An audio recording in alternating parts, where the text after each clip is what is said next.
Okay. We're running.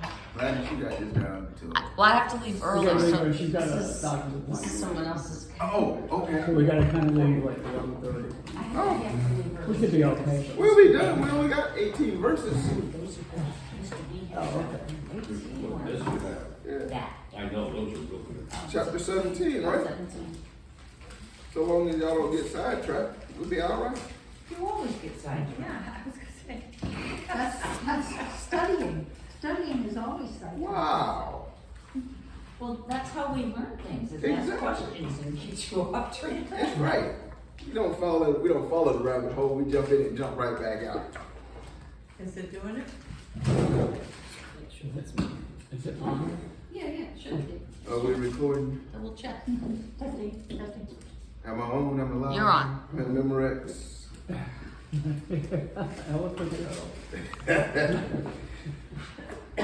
Mark, will you give us prayer this morning? Oh, okay.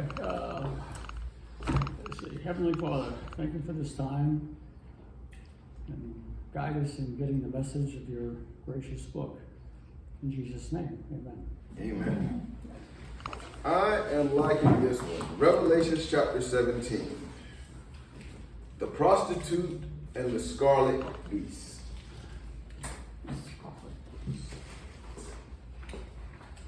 I hope that's That's not not a girl what that mine they says. dated a long time ago. Could be. You That's never not know. what this one says. What does yours say? The great whore and the beast. The great A whore. little bit more explicit. Mm. Mm-hmm. That's what you said. Yeah, yeah, I wrote it. Mine says the woman on the beast. On the beast. On the Oh, beast. well, now that's not good because they're referring to every woman as a whore. On the beast. Yeah. Yeah. Mm. I'm going to leave that alone. What's yours? See, Well, it says it down. Wise choice. my mind just went, I'm just not going to say a word. But it says that It just doesn't in say the it. passage. The Doesn't woman have- sitting on a Well, it has scarlet the beast. mystery Mhm. long thing. Who's Stop, Ron. No, who is that? It's Babylon. Yes. Babylon the Great. Babylon is the whore. The prostitute. All right, so book starts out. The destruction of Babylon mentioned in chapter 16, verses 17 to 21 is now described in greater deal. So give me just a moment. There's someone checking on the on our storage container for us.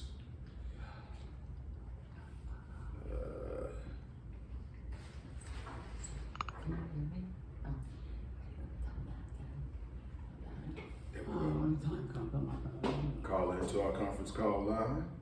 He's not. Oh, he's not taught any of that stuff. They never taught how to go through the Bible like this. But the curious, which is what Yeah. you can explain Yeah, but I don't know so far. All right, till someone comes on, it stays on my ear. All right, so the destruction of Babylon mentioned in chapter 16, verses 17 through 21 is now described in greater detail.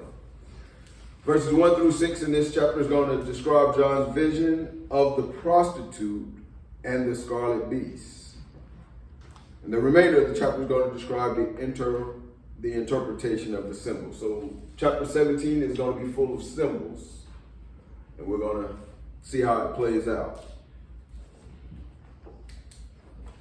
So 17, 1 and 2 says, one of the seven angels who had poured out the seven bowls came over and spoke to me. Come with me, he said, and I will show you the judgment that is going to come on the great prostitute, who rules over many waters. The kings of who belong to this world have been made drunk by the wine of her immorality. Anybody got any idea? You want to interpret it? Give us a little bit what you're getting from it. Chocolate power or something. The kings of the many waters were made drunk by, or committed adultery with her. And the inhabitants of the earth were intoxicated with the wine of her adulteries.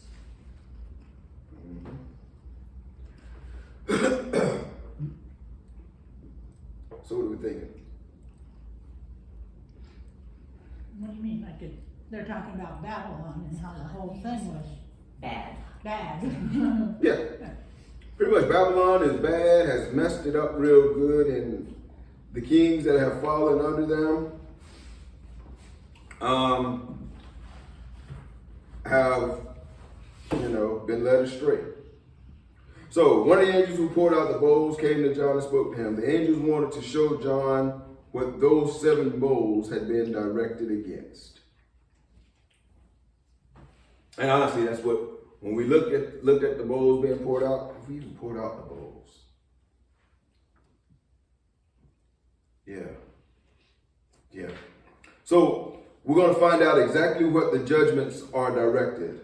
The angels will show John the judgment that is going to come on the great prostitute. And as we said, the great prostitute is Babylon. The great city that rules over kings of the world. But for John's time, the early Christians, the great prostitute would have been the Roman Empire.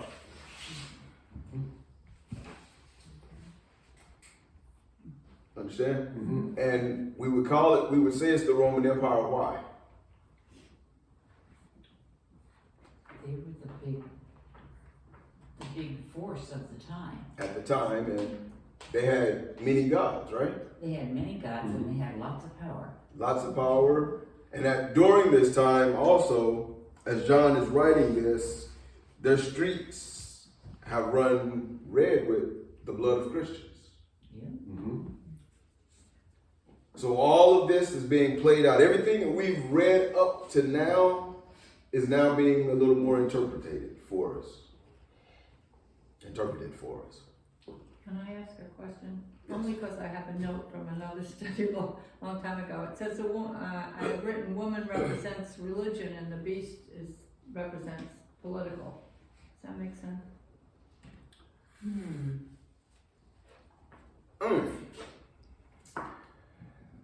Political.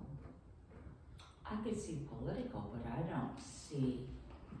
What did you say the woman represents? She says the woman represented Represents religion. I don't. And that was a note from a study a long time ago. I don't see that. In some instances, if we look at it in the aspect of some of the letters that went out and how they were perverted and allowing other religions to mix into the Christian religion, then I can see that.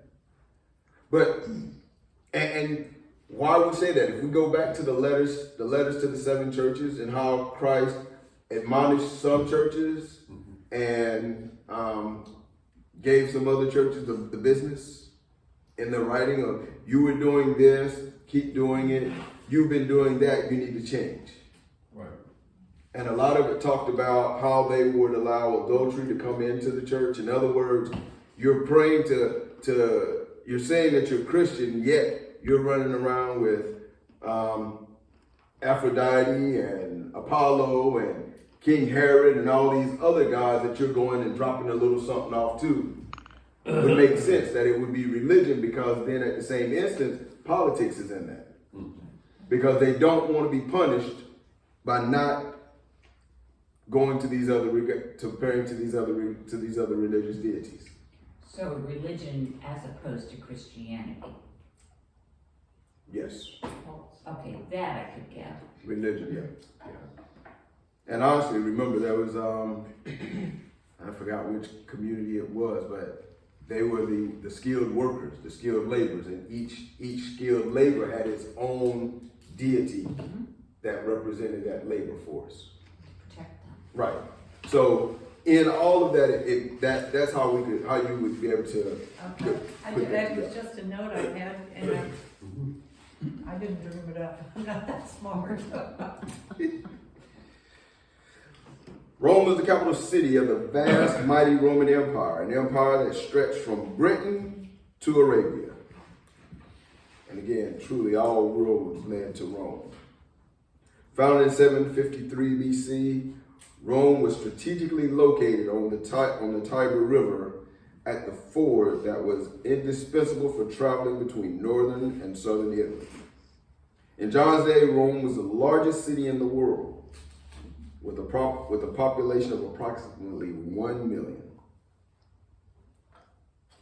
Wealthy and cosmopolitan, it was the diplomatic and trade center of the world.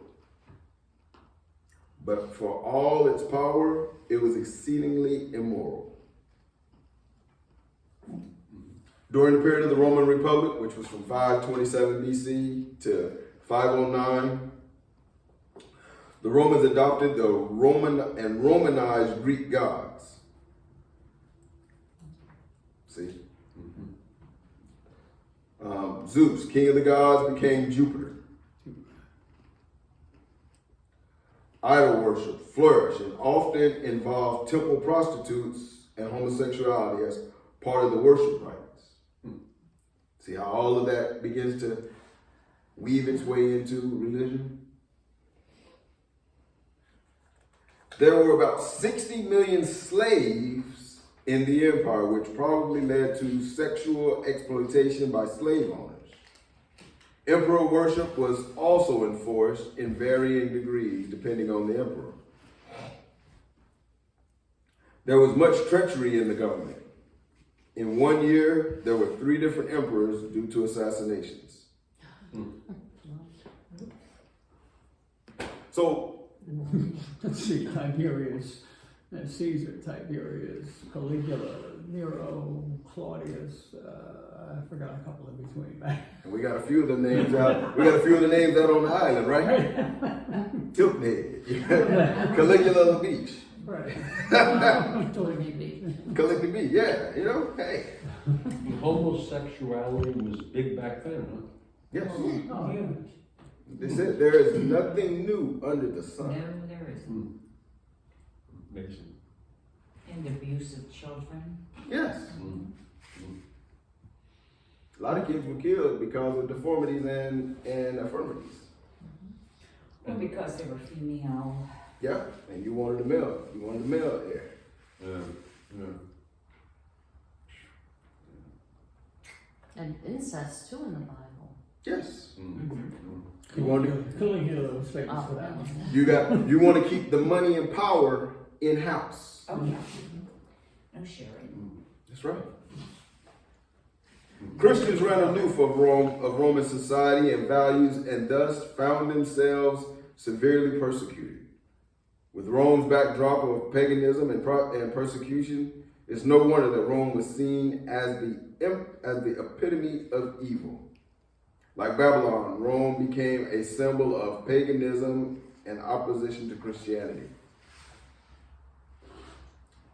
Now I like this here because it gives us a little bit more of a piece. It says, but the prostitute represents far more than just the Roman Empire. The Great Prostitute, Babylon, symbolized any economic, political, or military system that is hostile to God, and an eventual worldwide system that will encompass more evil than it has seen thus far in the world. So anything that is hostile to God becomes your prostitute. Interesting. Babylon. Okay. Economics.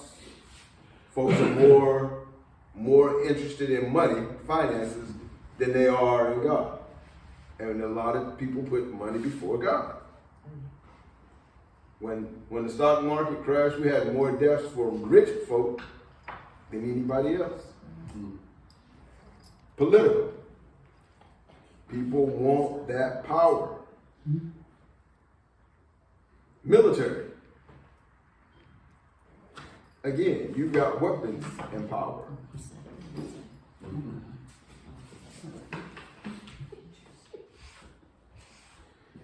So, if it takes your focus off of God, or it makes you oppose God, or hostile to God, then it becomes Babylon.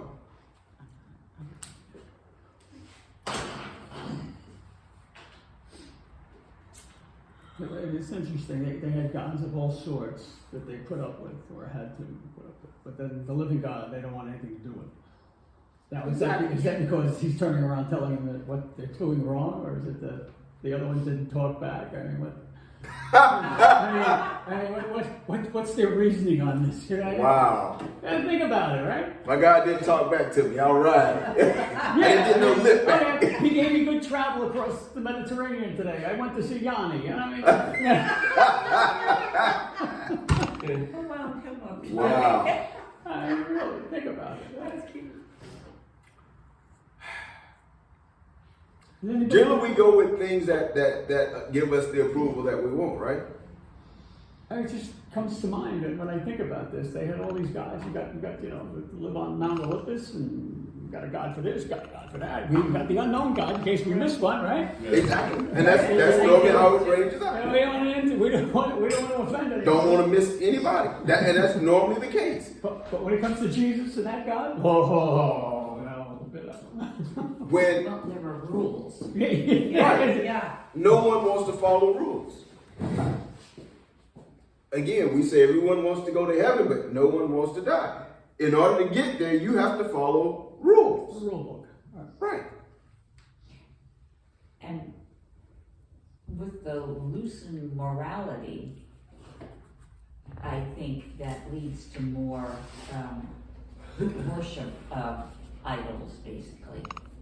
Anything that does not block your fun or stop you from doing what you want to do, you begin to gravitate to it more.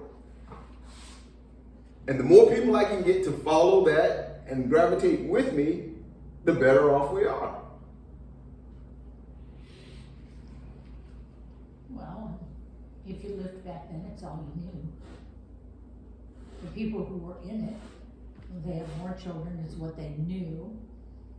You know, you worship this God, you worship that God. Hey, everybody's having a good time. You just naturally grow up into it. It's the same thing today. It's the exact same thing today. Folks are, it's the way you're brought up, the way that you've been socialized and trained is what you know. So, yeah. And you can look at society today and the way that we've been brought up and taught to love or hate one another. That group that we hang out with, that's, how we begin to identify.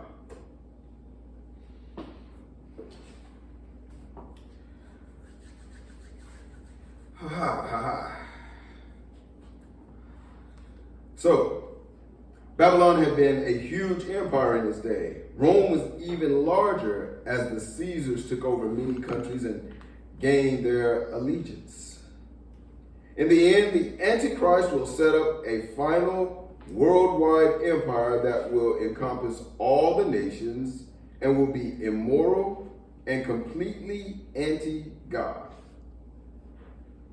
At this time, we will incur the great apostasy. Many will turn away from God, leave the churches, and follow the beast. The prostitute rules over many waters will be described as masses of people of every nation and language. The great prostitute therefore represents all the forces in the end who will come together to oppose God.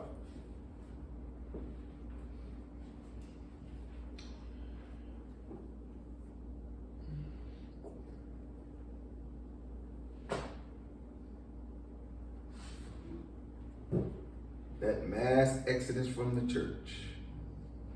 And we've been seeing it. Right?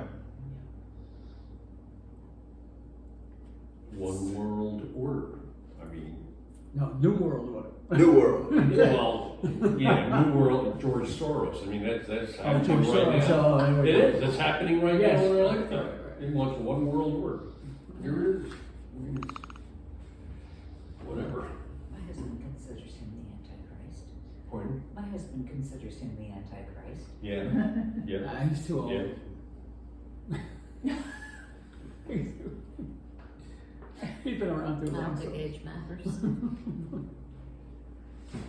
So, verse 3 says, so the angel took me in the spirit into the wilderness. There I saw a woman sitting on a scarlet beast that had 7 heads and 10 horns, and blasphemies against God were written all over it. We've seen this beast, right? Daniel. Huh? Daniel wrote about this. It's very similar. But we just saw this beast not too long ago in some of the last chapters that we've read. 7 heads, 10 horns. Mhm. Yeah. Mhm. Let's look at this first verse. So the angel took me again in the spirit into the wilderness. What do you think about that?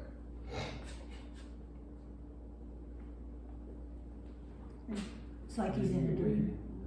He's in a dream. He's still in a dream. But have we ever, as we've read Revelations, have we ever seen him jump out of this dream?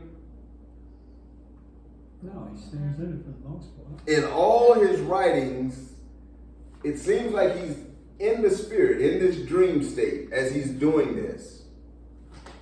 But here he writes again that this angel took him in the spirit into the wilderness, whereas the first angel just spoke to him and told him, come with me. So was he in the dream, in the spirit, at the time the first angel spoke to him? No.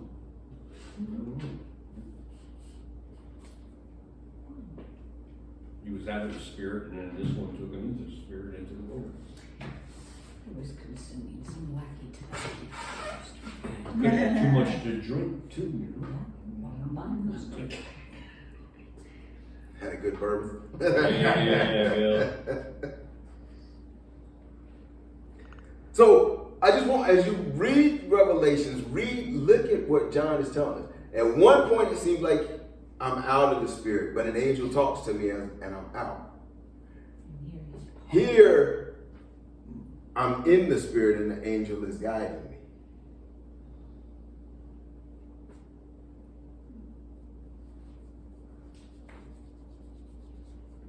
That's just me. So like, when the angel comes to you, speak to him, he's just like a man sitting there, okay? Mm-hmm.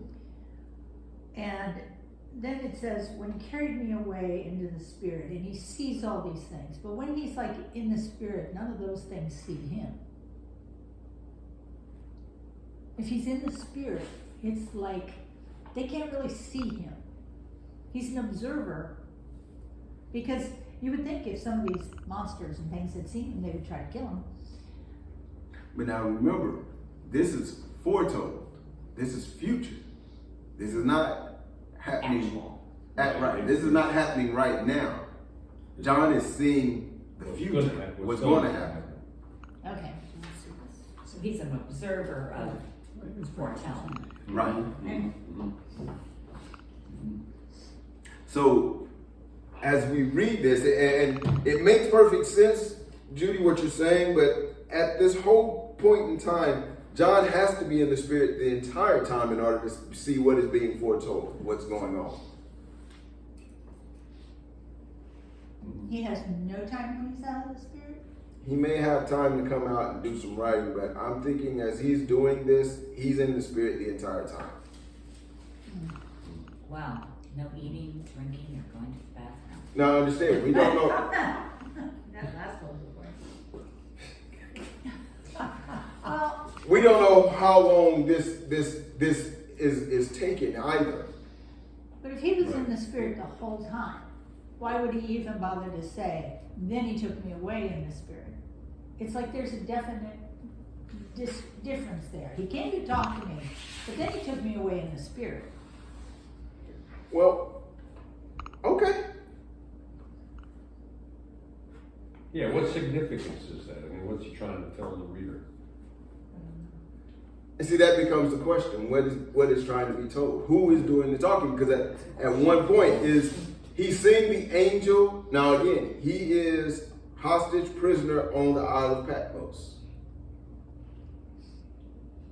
So is the angels coming to him live and in living color? Or are they coming to him in a dream? Because in order for him, for the first angel to say, "Come with me," and said, "And I will show you the judgment that is going to come on the great prostitute who rules over many waters." He's not going to, there's no way that he's going to go and see that and see it right now. It's a prophecy. It has to be a vision. And his vision for them at this point in time would be in the spirit. Right. But in the interim, he's got to be in his own self. To say, okay, I'm sitting there and an angel came to talk to me, and then he took me in the spirit. He's got to have some time in between these things if he's going to write it down and stuff like that. It's like he's still a man. Mm-hmm. He's still a prisoner. He's still doing whatever he does, but then there's these things that happen to him along the way. And when he's seeing them in the future, he's in the spirit. Mm-hmm. But he couldn't be in the spirit all the time because he's not God. You don't know how long it took him to write this. Right, but I'm still saying in between. I think he had to be himself. Had to be himself? I think so. That's just my opinion. Because if he never came out of the spirit, he wouldn't remember to write anything. And he can't always be in a state of seeing everything in the future. Because nobody could do that but God. Yeah, but again, the question becomes, in this point of time, how long did it take him to write this? How long did it take for all of this to be revealed unto him? Right. So we can make part that, yeah, he came out to do some writing, or it could be that he was there the whole time, saw it, then was let free to write it. Something to think about.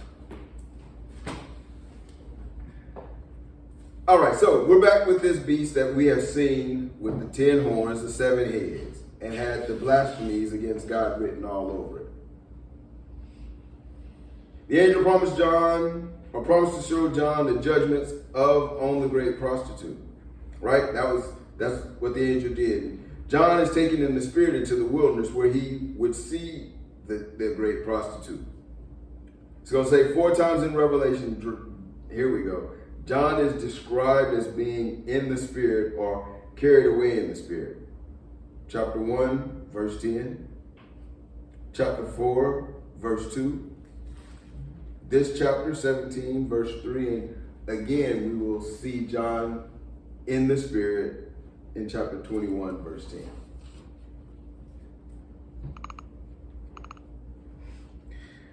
What does that mean when John says that he was in the spirit? It means that the Holy Spirit transformed and elevated John's mind and spirit so that he could see prophetic visions. These could have been in the forms of a trance or an ecstatic experience. So 4 times he was transformed and elevated. And in between he was himself. In between he was lucid. That's my story. I'm sticking to it. But again, we don't know how long he was in those states. Chapter 12, in chapter 12, another woman symbolizes God's faithful people, right? So in chapter 12, another woman had been protected by God when she had fled into the wilderness away from the dragon. Chapter 12, 5 through 6. Yeah. Remember those? So here, the wilderness has been taken over by evil. For here in the wilderness, John saw a woman sitting on a scarlet beast. This woman is, of course, the Great Prostitute. Most likely, the scarlet beast would be who? Anyone? Anyone? The devil. Okay. Satan. Satan.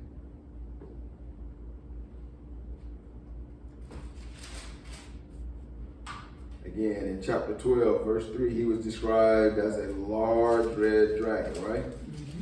7 heads and 10 heads. That's right. European Union.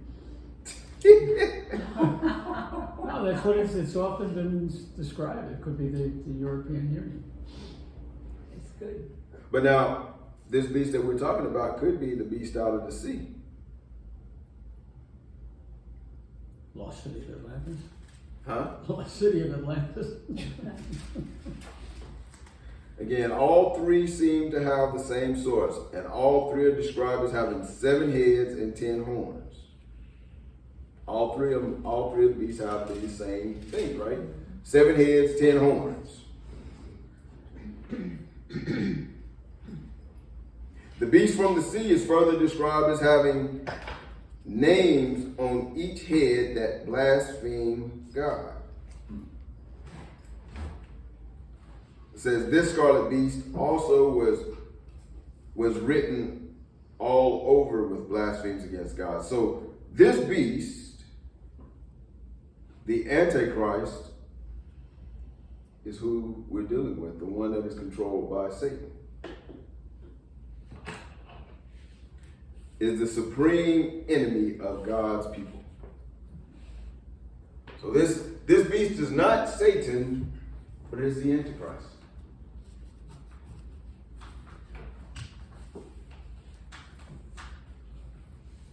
The woman represents the world system of evil. The beast represents the power supporting that world system. The blasphemous names are probably the names the beast takes upon himself in calling himself God.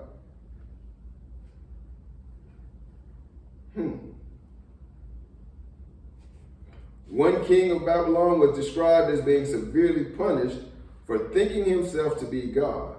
If we go back to Daniel chapter 3, verses 1 through 6, or chapter 4, 28 through 37. And the Roman emperors called themselves gods, divine, saviors, lords, and etc. And these self-deifying names are blasphemous to God. So John is letting them know that all of these kings that have come before us, who elevated themselves, called themselves these names, they are blasphemous to God. These were rulers of the world.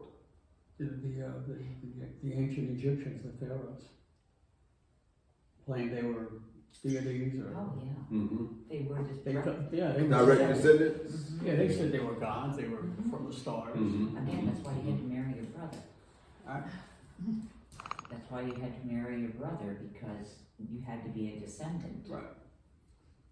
For the throne.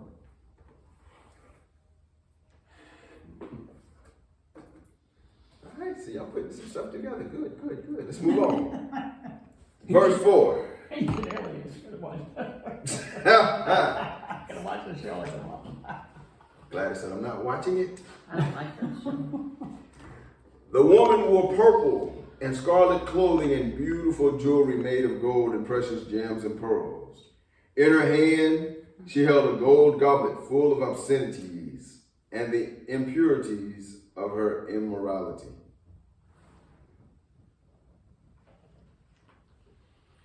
So let's get into this. What does it mean this woman wore purple and scarlet clothing? She's royal.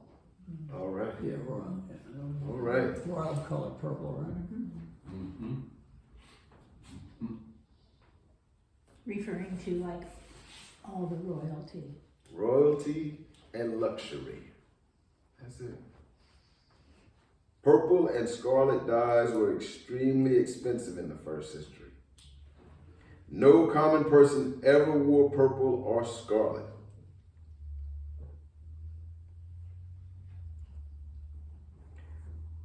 Now she was beautiful, right? Wearing beautiful jewelry made of gold and precious gems and pearls. What does that tell us? Rich. Yeah. Wealth. You've got money, yeah. Wealth and materialism. I kind of laugh. I really do. When we start looking at these things, purple and scarlet, from a Catholic standpoint, what are the main colors that are worn? A lot of times you have the crimson, the scarlet when it gets in the higher up of your priest, right? Oh, the cardinal. Yeah. Yeah, they wear the red, they the cardinal. Yeah, they wear the red. When you start looking in the church, not the Catholic Church, but the Protestant Church, most of your bishops and higher ups wear purple. Yeah. Because it's still seen as royal. It's very interesting when you start looking at this stuff. Yeah.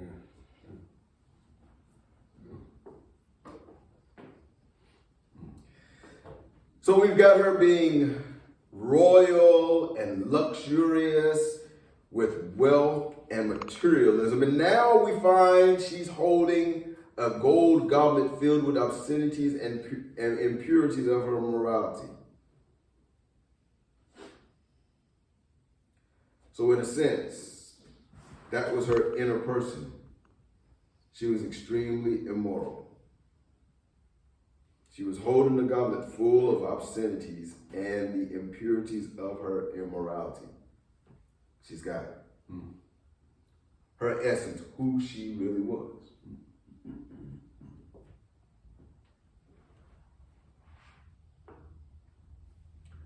She was a prostitute, beautifully clothed, but obscene and impure. I like this because the author says her veneer could not hide what was in her goblet. Think about that for a minute. In my prayer, what do I pray? From the inside out. So her face then must portray evil as opposed to inner beauty.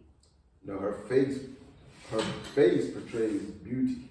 Does it? Okay. Her goblet, her insides are all messed up. Right. Okay, but I thought maybe you would see that. You just see it from the cup, not on her. Right, you don't see it on her, you just see Okay. the cup. The outside, again, it's like a house. The outside is luxurious. And if you never go inside, It's still luxurious. it's still luxurious. Yeah, because it's the city.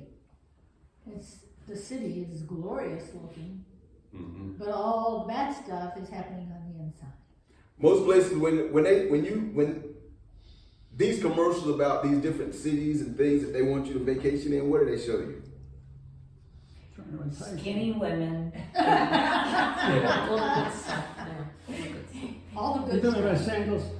Yeah. They show you the good stuff, the trappings, the things that get you. Enticement. Right. And then when you drive there, You it's see like, the dirt and the filth. right, I never saw this in the commercial. You know, BOBs and BRBO, same thing. it's like traveling to Africa. And don't get me wrong, I love it. They do in some instances when they show you pictures of the streets and people on the streets and begging. When you drive in Africa, what you see is what you get. Oh yeah. There's no trappings. It is seen on TV. Now, granted, there are some places that are beautiful. But there are a lot of places that when you see them on the side of the road, you know, I know our last trip to Africa, we stayed in, I forget where we stayed. But right on the highway, there was a casket making company. Right there. They made them by hand. And they had all the caskets out on the side of the road. They were beautiful. But or I love this. We're going to, because they were rebuilding a church. And a lot of times, I'm not sure how this works out, whether the church gets the money or if the government gives the money. I'm still not quite sure, or if it's private sector, whatever. I'm still not sure how that really plays out, but they were trying to redo and put a church back. Now, one of the areas that was there was clean water. Nice, clean stream, river, whatever it was. And, you know, on the other side, there was this nasty water. So tell me, if you're in a place where drinking water is a premium, hard to get, why would you put your car in the middle of the clean water to wash your car? Instead of over on the other side. You're selfish. I'm like, that's just crazy.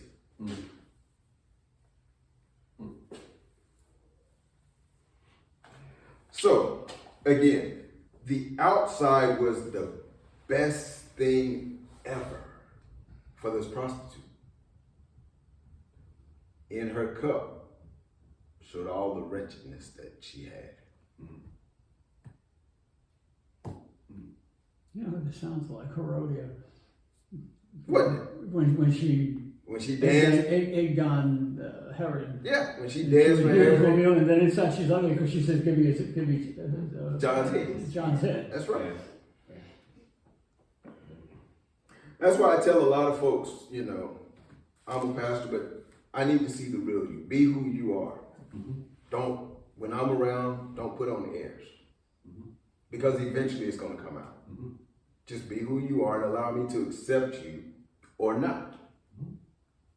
And that has worked more times than not for people that I get to know, because I can see the real you and we can work from that standpoint versus you trying to be somebody different when I'm around. And then when I sneak up on you, then I see who you really are. I use 4-letter words with you all the time. I do too. We understand each other. You know? Food is a 4-letter word. There you go. And it's, I love one. I may not have been in the military, but I had a military dad. So I Yeah, understand. okay. My pops caught me when I was in high school in the band. I kind of laughed today. It wasn't funny then though. What's that? I bet. You know? So hey, but people will be people. So let's keep it moving. 7. All right, verse 5. This title was written on her forehead. Mystery, Babylon the Great, the mother of prostitutes and of the abomination of the earth.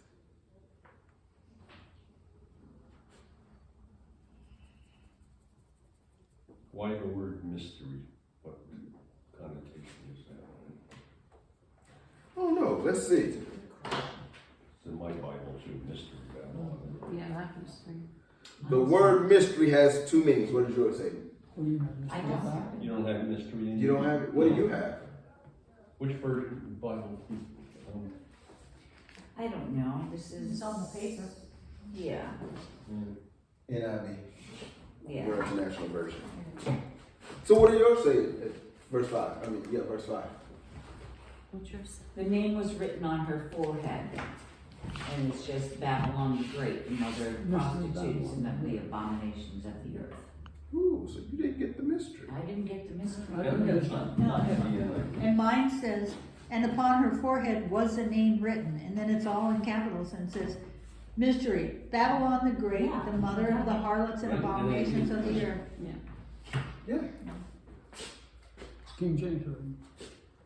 Mm-hmm. So, Mother of harlots.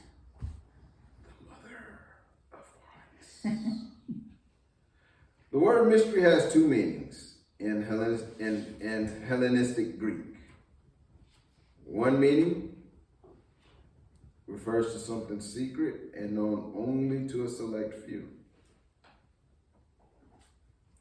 The other word describes heathen religions or mystery religions with their secret rites and practices. Well, heathen makes more sense. That does. Heathen Babylon, the Great. I'm not even gonna try to get into those things. Not even gonna do it. I'm not gonna let y'all lead me there. Moving right along. The word described heathen religions or mystery religions with their secret rites and practices. Now, the only thing that I can think of at this point in time, and not get all off track, would be the agnosticism.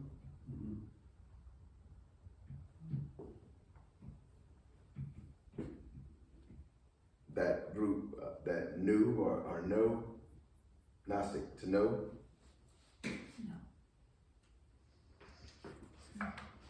So they know all the secrets of things, you know.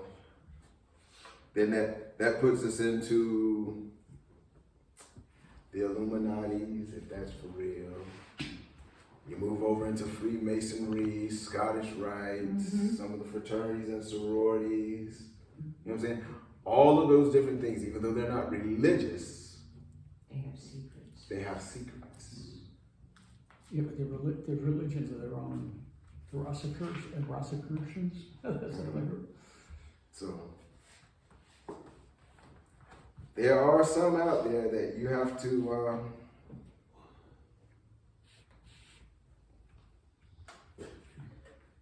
yeah. So as used in the Septuagint, or the Greek version of the Jewish Old Testament writings, Septuagint, a second meaning of the word describes what God reveals, as in Daniel 2:19. The Jews used the word to describe some secret plan that God would reveal at the end of the age. In the New Testament, the word refers to a truth formerly hidden, but now made known to people.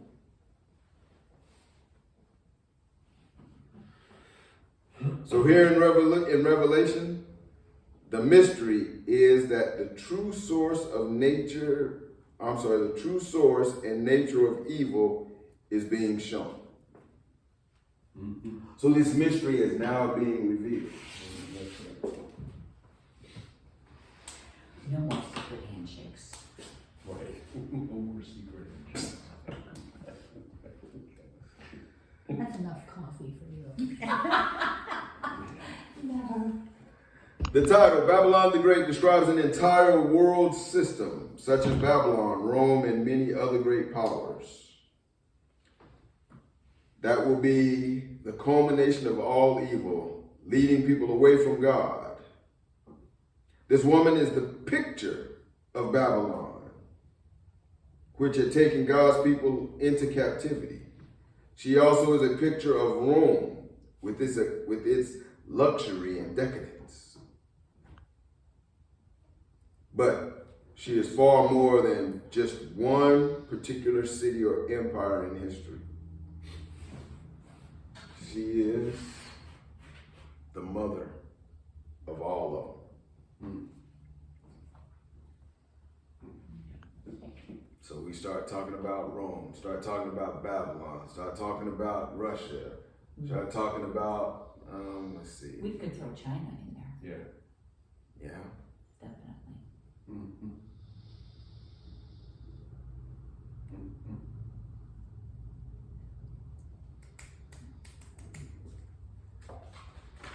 And I wonder, would they throw us in there? I was gonna say. Would they what?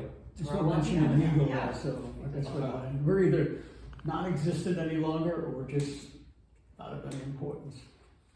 That's the way I look at that. Well, We're getting there. Yeah. Yeah, what we're losing in this country is common sense. It's true, it's so true. It's so true, and it doesn't come out enough on the news. We're losing common sense. People don't know the difference between right And we won't. anymore. I think it's because they're trying to be politically correct. They don't They do care. know, but they don't go for it. So are we drinking the They don't purple like- Kool-Aid? Yeah, you're drinking the Slowly, Kool-Aid, it's drinking area the the slow frog, it's boiling frog. Yeah. That's what we They keep turning the temperature up. Frog was boiled a long time ago. We soon will. Yeah. They throw it in the water, turn the heat on. Yeah, just turn it up a little bit. He gets a little bit, comfortable. a They little turn bit. up a little more. He's real comfortable. Turn up a little more. You know, he's still good. Sitting there After a hot while, tub. he's dead. Frogs do for everyone. So, if you're really correct, we are in some instances falling under Hmm? this. Oh, yeah. They thought COVID was it. And that's falling apart on them too. Not really, because you need the card to do everything, just like you gotta Wow, need the numbers it's to getting do there. everything. So verse 6 says, I could see that she was drunk with the blood of God's holy people who were witnesses for Jesus. I stared at her in complete amazement.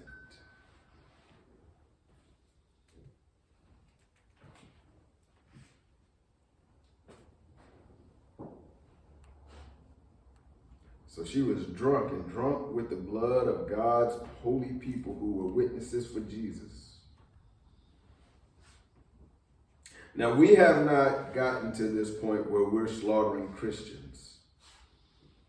In the United States. Right. But otherwise. But other countries, yes.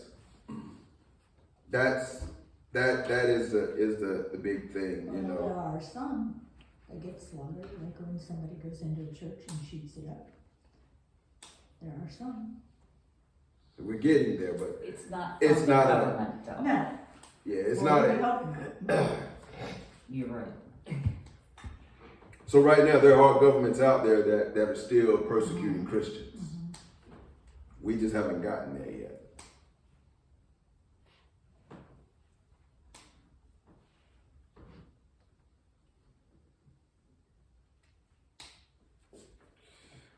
Then the angel said to me, why are you astonished?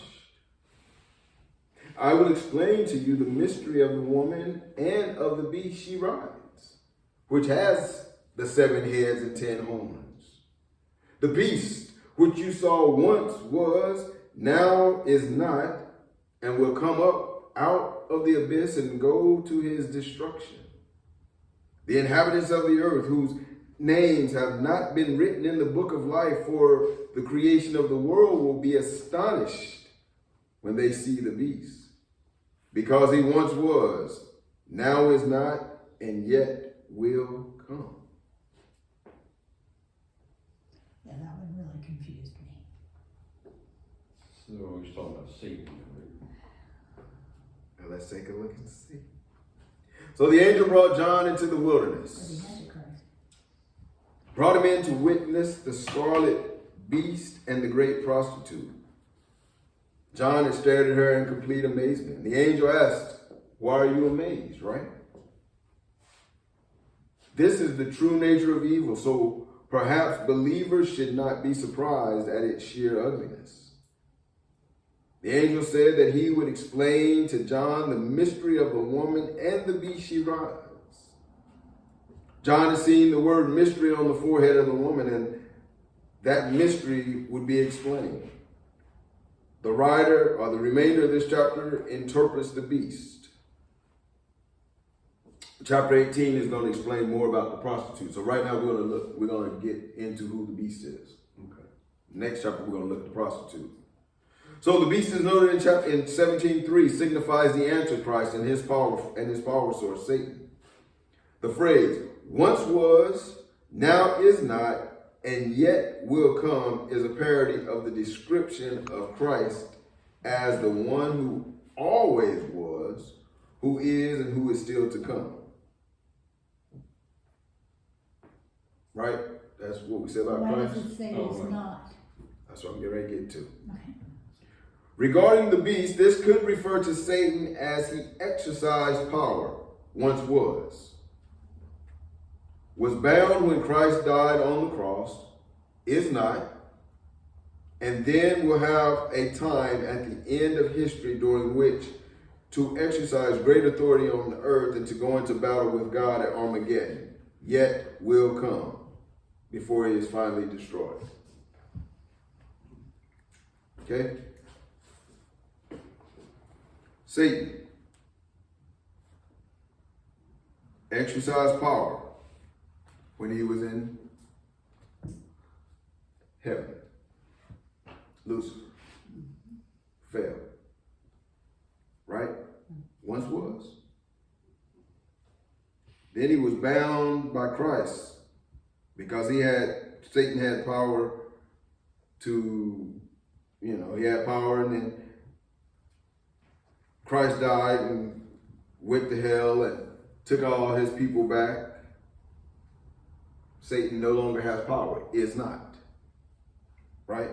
Now what we're saying, once was, is not, and yet will come. So he once was in power. When Christ died, he no longer had power. And yet will come. He will get to rise again at the end of the time for the final battle. So where does that passage in Job? In Job? Yeah, where Satan comes into the throne room and accuses various people of things, and that's where God says, "Oh, then where have you been?" And he says, "Oh, I've been in and around the world, walking around it." Oh, okay. So you're talking about in the beginning. In the of beginning Job. there. So where does that tie in? I mean, and he says, "No, if you've been doing that, you must have seen my great servant Job," and that's where it all starts. Yeah, he was talking about the Hasatan, So that's at the beginning. So, yeah, but now understand, Satan his minions had limited power. They could not kill. You can do whatever you want. Yeah, you can do whatever you want, you just don't put your mark on them. You can't kill it. Right, you can't kill them. You can't, right. So, yeah, in some instances, he was in control. He no longer has control, Right. but he will come in to have control again. So,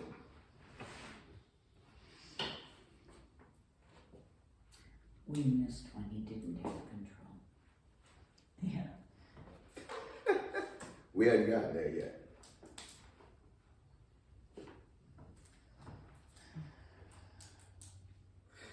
Now, this passage could also describe the beast that we talked about in 13:3, who had seemed wounded beyond recovery, but the fatal wound was healed.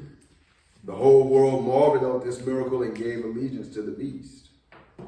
The beast was alive, then dead, and then came back to life. Remember that? Yeah. Once was, is not, Yeah. yet will come again. So a lot of these things are tying back into what we've looked at, what we've touched on earlier, and even with Mark taking it back to the Old Testament.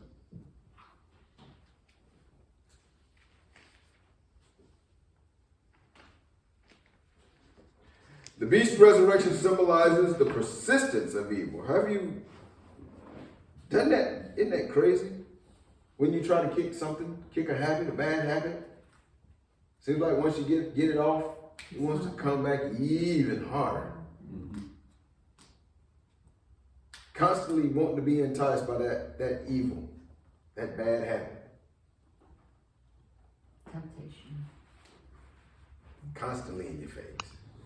His source is the abyss, the abode of the demonic forces, the eternal damnation or destination of the wicked, the place of the beast's final destruction.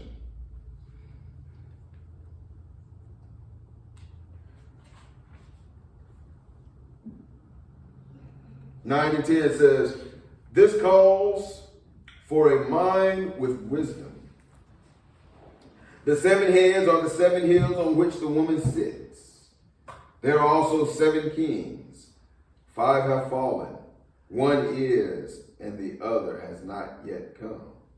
But when he does come, he must remain for a little while. All right, you all know this. Talk to me. What is this discussing? That's correct. 7 hills of Rome. Okay. I don't know how many kings there were, but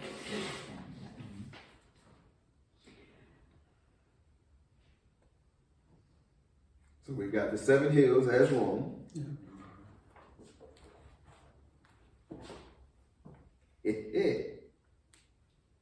Can't be Romulus or Romulus, that would have been. The city of Rome Well, was the founded one, on, the right? one king that's only supposed to be here for a little while, that'd be Jesus. Oh, you gotta be careful. yeah, because he wasn't evil. He's not evil. Oh, I missed that. I'm sorry. These guys are all bad. Yes. Oh, okay. 5 of them Alright. have already fallen.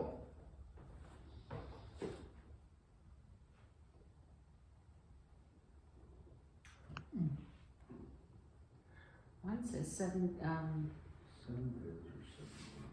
7 actual Roman emperors or 7 secular empires, symbolic of the power of Roman Empire as a whole. Like, some of those emperors could have been, in our time, it could have been the people from World War II, who, like Hitler and that group. They were here, but not for very long, thank God. Yeah. No? 7 kings, 5 have fallen, 1 is here, and the other one, number 7, is yet to come.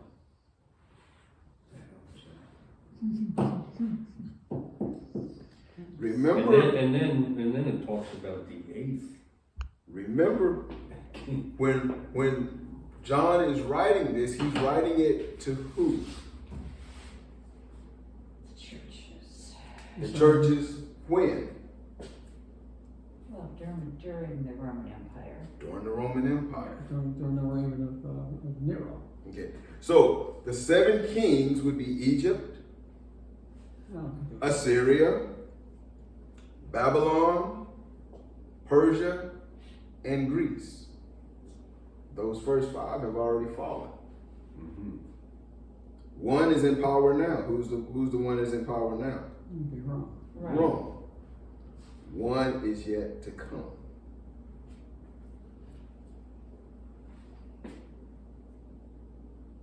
Now, for our time, it's going to be kind of difficult to we know of 5 kingdoms that have fallen. No, I don't.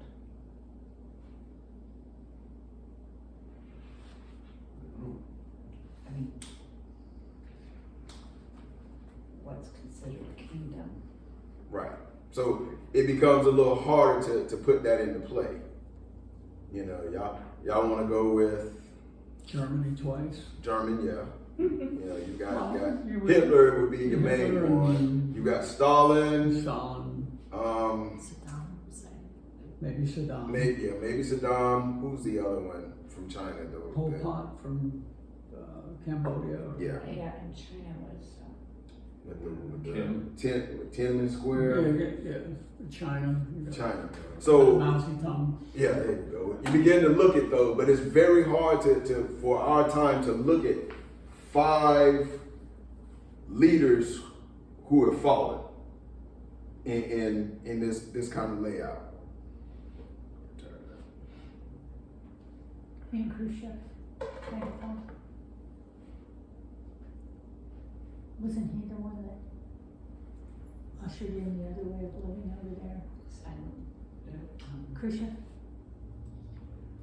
Oh, yeah. And then he was out. See, what happened on some guy. it's hard to tell. In Russia.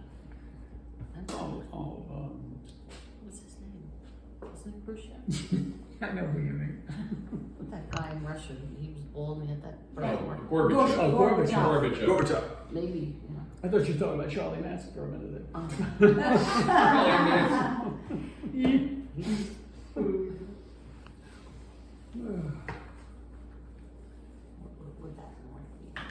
So the one that is yet to come, but will be for a short time, for a little while, would be the the Antichrist. Right.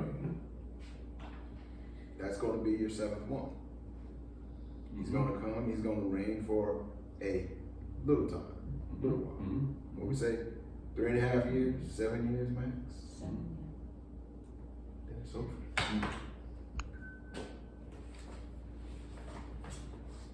No, we forgot Jim Jones. But he wasn't a ruler.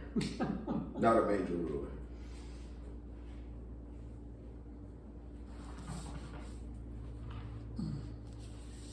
Okay, and then the beast who once was and now is not is an eighth king. He belongs to the seven and is going to his destruction. Who's that? If number 7 was the Antichrist.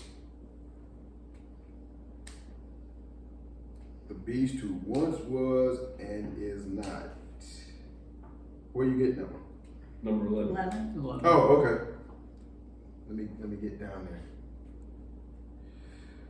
The scarlet beast that was but is no longer is the 8th king. He is like the other 7, and he too is headed for destruction. Yeah, which means it is an 8th, but it belongs to the 7th. I think that's Putin. Oh, could be Soros. He's not a king. Oh, yes, he You're is. talking about, but you're talking about somebody, these that we're talking about are like kings of empires, right? Of countries, things Well, like that. that's hard to tell the definition Mm. in today's world. Mm. But he's been here way too long. So He's not dead yet. How long is this guy gonna live? Soros. He's gonna be here 100. Long enough to complete his destruction. So, let's see what I got here. I got 1, 2, 3, 4, 5, 6 makes the wrong. It says the Antichrist would possibly be the 7th. However, over here when it gives the explanation, the 7 heads are 7 heels, which are interpreted as 7 kings. But here an 8th king is introduced, who was but is no longer, is the 8th king. This 8th king is the scarlet beast himself, identified as Satan or the Antichrist. As the 7th seal leads into the first trumpet and the 7th trumpet leads into the first bowl, so the 7 kings leads to the final king, who actually embodies all of them. The 8th king then is the Antichrist himself. Well, who's the 7th?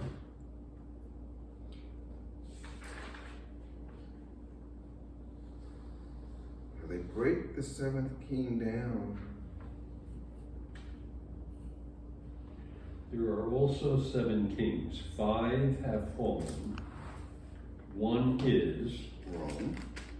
The other has not yet come. But when he does come, he must remain for a little while. Mongolian Empire. The scarlet beast that was but is no longer is the 8th king. He is like the other 7, and he too is headed for destruction. Mm-hmm. So it's saying the 8th king is the Antichrist himself. Mm-hmm.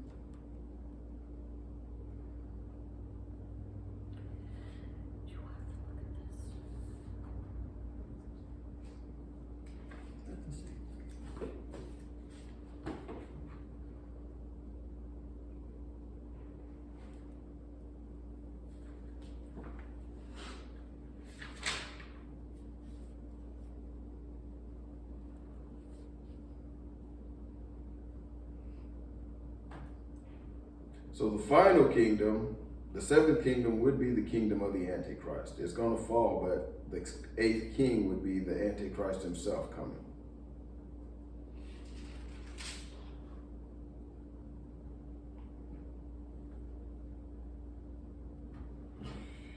I know, it doesn't make any sense. You make a heck of a movie though, Revelation.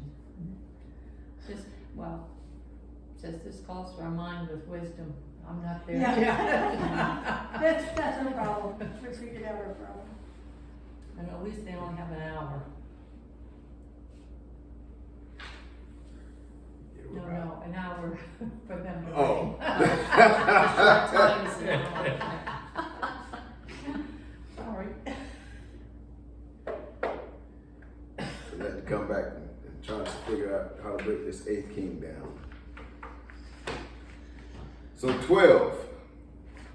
The 10 horns you saw are 10 kings who have not yet received a kingdom, but who for 1 hour will receive authority as kings along with the beast. Interesting. 1 hour. But remember, 1 hour in God's time is different than ours. Mm-hmm. A minute is 1,000 years. Yeah. One day Hmm. in God's time is like Oh, 1,000 Ah. years. Okay, so that's a heck of a long time Yeah. then. For us humans. Is a day. One, 1,000 years in our time is but a day to God. Yeah, pre-law. 1,000 days equals 1 day. Wow. All right, so with this verse, John returns to the future in his vision, describing the Antichrist and what would occur during his rule. If the previous verses were describing emperors of Rome or empires up through the Roman Empire, then this verse skips over all the intervening history and returns to the Antichrist still to come. John could hardly have imagined that over 2,000 years would pass from the time that he wrote these words and that the Antichrist and the end still would not have come. Surely, he could hardly have imagined anything worse than the believers had experienced under the emperors Nero and Domitian. 10 horns and 10 kings who will be the Antichrist minions and will rule under him. Daniel 7 and 24 speaks of that. The 10 horns represents kings of nations yet to arise. Some have suggested that these 10 kings who have not yet received a kingdom are 10 future kings who will reign over the world under the Antichrist, or even the 10 nations, you just so wrong, Mark, of the European common market. Yeah, same concept as I said earlier. European European Union. The number 10 may be literal, or more likely it symbolizes the totality of the power on earth that will serve the Antichrist and war against Christ. Rome will be followed by other powers. Rome is a good example of how the Antichrist system will work, demanding complete allegiance and ruling by raw power, oppression, and slavery. It sounds like Putin. Right. Whoever the 10 kings are, they will give their power to the Antichrist and will make war against the Lamb. They will receive authority as kings along with the beast. Again, the passive voice is used. They will receive. Their authority will have been given by Satan and simply allowed by God. But their authority will only last 1 hour. Remember, the beast was given authority for 42 months. 3.5 years. 3.5 years. But these kings will only have 1 hour. So in other words, they're only going to have a short reign. Why do you think that is?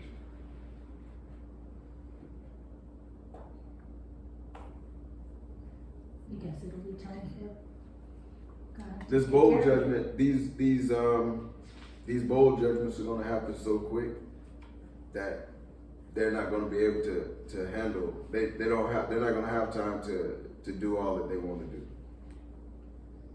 When the bowls are poured out, it's over.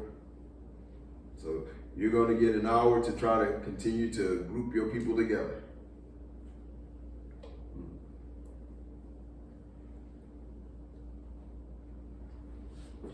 Let's try to get to the end of this thing. They have one purpose and will give their power, the authority to the beast. They will make war against the Lamb, but the Lamb will overcome them because he is Lord of lords and King of kings. And with him will be his called, chosen, and faithful followers.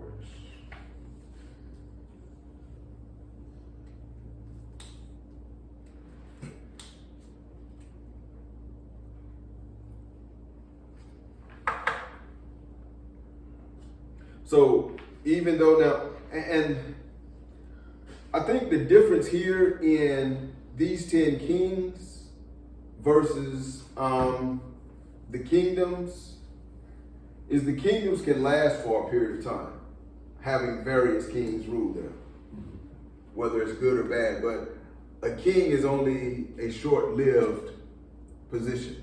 It's a human. Right. So that human life is finite, whereas a kingdom can be infinite. And as we see, these kings are they're gonna have their power for an hour, but then they're gonna give all of their power and authority over to the beast.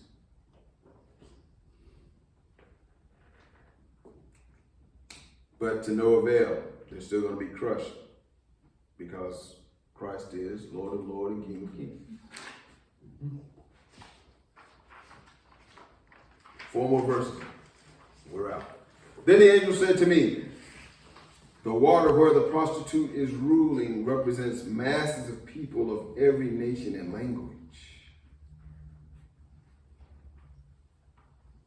The beast and the 10 horns we saw will hate the prostitute. They will bring her to ruin and leave her naked. They will eat her flesh and burn her with fire. I kind of am torn between this. Yeah, what does that mean? Like, why would they do that? Yeah. The beast with 10 horns you saw will hate the prostitute. So, in a dramatic turn of events, the beast of whom the prostitute rides will turn on her and destroy her. In fact, the beast has hated the prostitute all along. This is how evil operates. Destructive by its very nature. It turns on itself. He wanted the power, maybe, right? Right. It comes down to you want complete authority. You want totality of everything. So right now, if the prostitute is riding you over You you, want to write them. giving, telling you what to do, what happens? You're going to flip the script. Like the corporate world. Yeah.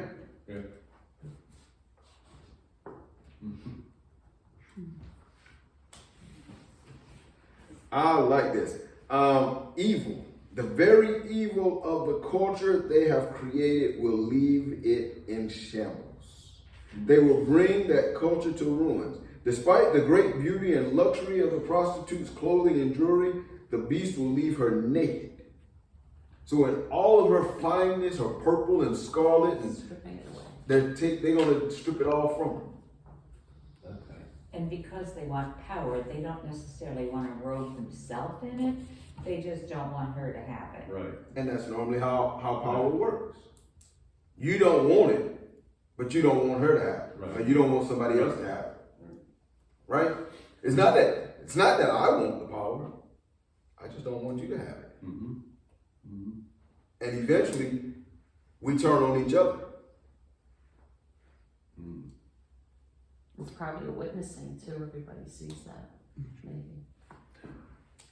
It sounds good, but we can have that crab in the bucket mentality when it comes to this.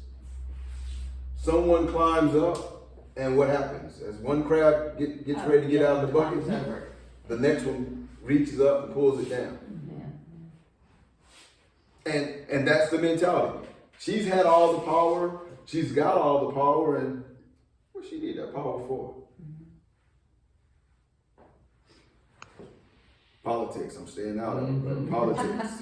You look at how politics is working right now. They're turning on each other left and right. And it's always been that way. In the last several years, it has now become more exploded up on the TV screen. Yeah. And in social media, everything you look at it has now become a political thing. And because of it, we now begin to see the inner workings of how folks say they work together for a short period. They work together for the party. But the people empowered within the party, they're pulling each other down.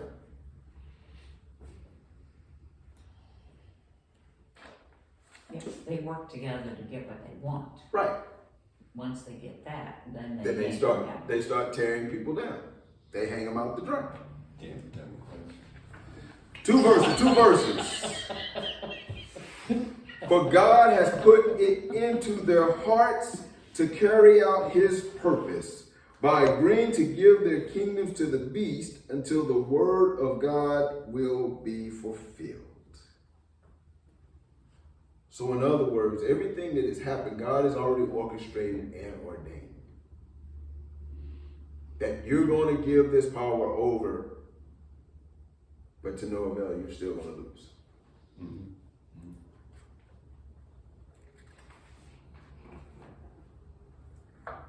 Final verse.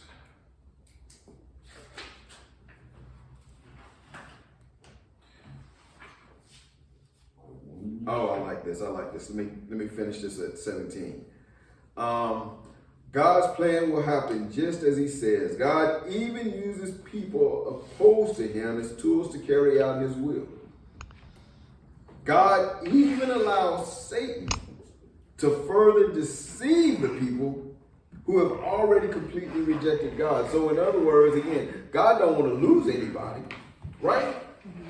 I'm giving you the time, I'm giving you the opportunity to get right. But if you don't, I'm going to help you out, make you feel like you're doing something. We're going to give you a leader, a false God to cling to. And he's going to have power just for a little while. But eventually, it's all for naught. So verse 18 says, and this woman you saw in your vision represents the great city that rules over the kings of the world. So the angel explains to John, John's further vision, describing the woman, the great prostitute, as the great city that rules over the kings of the world. Again, it's Babylon, it's Rome. Like Rome and Babylon before her, this woman is the worldwide system of power and influence that will be completely rebellious against God and subservient to the Antichrist. Babylon and Rome were forerunners of what will be far bigger and more horrible than anything John or his readers could have imagined. So if Babylon and Rome were bad, I hate to see what's coming.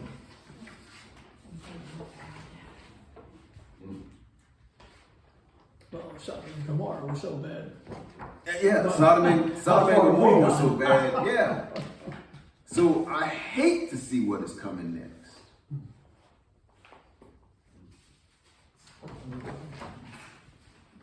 That's going to be amazing. And the funny thing is, the further we go, the less people are hearing the word. I think they're all in denial. I don't know. People don't want to face the truth and the facts. You think now, and you're right. You think the longer we live, the less people are wanting to hear the word. Because, because then they'll say, oh, you're negative, you have to be positive. And, why dwell on that? Well, And and just live for today. the isolation has certainly not helped. Yeah. Not helped. Maybe it's one of the beasts. Well, it could be. It certainly could be, because it has caused our education system to go into the cesspool. Yes. You'd be raising kids now. Right, We're raising a bunch of illiterates. and it has If caused, they can't, if they don't have any cognitive abilities, they can't understand. and Right. it's broken our healthcare system, it's breaking our financial system, so it could be. We're 17th in the world as Isn't far as quality of education. Isn't that ridiculous? What's first, China? Probably. Probably. Because, Oh, yeah, they go to school 6 days a week. 17th. Probably Japan, they have more suicides with young people because there's the so high much pressure on expectation. them. So, yes, the isolation and has increased mental health issues like there's no tomorrow. Mm-hmm. So, yeah, certainly could be. So we're in it. We just have to see that we're in it. And that's the thing. Folks refuse to open their eyes to see where we are. But again, with this virus, would you say with the isolation and the education system, if you can't read, how are you gonna know the word? Mm-hmm. Well, I can read, but I still don't understand. No. Yeah, but if you can't read, how you If gonna you read can't it? read, period. If you Right, can't no. read, period. Because that's what it's getting down to. Right, No and if reading you can't read comprehension. cursive, you can't read the United States' original documents. They don't teach cursive anymore. My That's granddaughter's right. doing That's it. what I'm saying. She's in first grade. Yeah, I they think they're teaching going her back to to it. Oh, learn are that. they? I Yeah, think they're they're going going back back to to it. Oh, They're going back to it. That's Yeah, They she, kinda like that new math, only lasted a little while. the common core, it didn't last. Didn't last too long because it wasn't too common and it wasn't too core. Yeah. I know my daughter's in school, they said, well, why do they need that? They'll just be typing all the time. And even with math, they were using calculators, and I said, why isn't she learning long division and Yeah. multiplication? Yeah. Well, you have Do a that. calculator, that's a tool. Yeah. Well, And yeah, when there's you were a no math power, professor. You can't use that. What's that? When there's no power. No batteries, no Well, power. she had the solar calculator. Well, the sun will. No take off. sun, right. Well, and now it's like they take the calculators to take their test. What? Yeah, you're allowed now with SATs. That teaches you that you know how to use a calculator. That's right. But it doesn't, they Make can't sure you teach you stop math. it. Did you Shannon, stop it? Make sure you stop the video.